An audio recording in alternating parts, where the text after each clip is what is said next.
Sur la charte de la laïcité qui est appliquée dans les écoles, là, la petite charte là, apposée sur les portes, qu'est-ce que vous en pensez?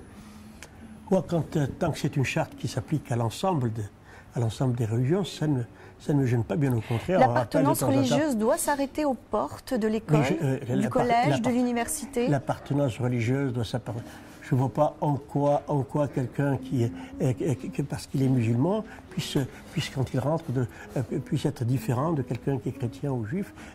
On peut pas se changer quand on rentre dans un établissement et quand on en sort. Je pense qu'il faut la charte de la laïcité, c'est un principe, je le disais tout à l'heure, c'est quelque chose. Effectivement, c'est très bien de rappeler les principes fondamentaux qui font la possibilité de se retrouver tous ensemble sur des principes communs, etc.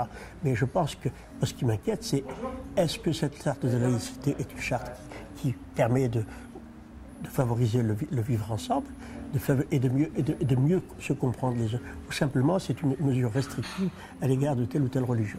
Notamment la vôtre, notamment l'islam, contre l'islam? Je ne pense pas que les initiateurs de ce projet aient pensé essentiellement à l'islam, mais bon, les musulmans aujourd'hui, ce sont ceux qui sont le plus stigmatisés, le plus montrés du doigt.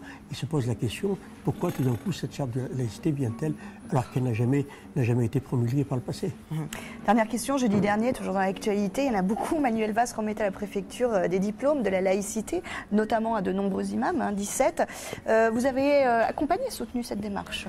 Nous avons été les initiateurs. Voilà. Nous avons été les initiateurs de cette démarche. Il m'a fallu plus de 10-12 ans pour pouvoir faire admettre cette idée. Il a fallu convaincre d'abord les universités.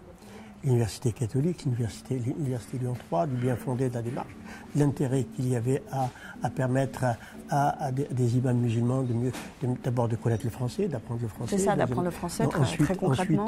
Ensuite de mieux connaître les principes fondamentaux, notamment les principes de laïcité. Je pense que ça a été une très bonne initiative. Le gouvernement nous a accompagnés, le ministère de l'Intérieur nous a accompagnés, nous a aidés à ce que cette formation se réalise.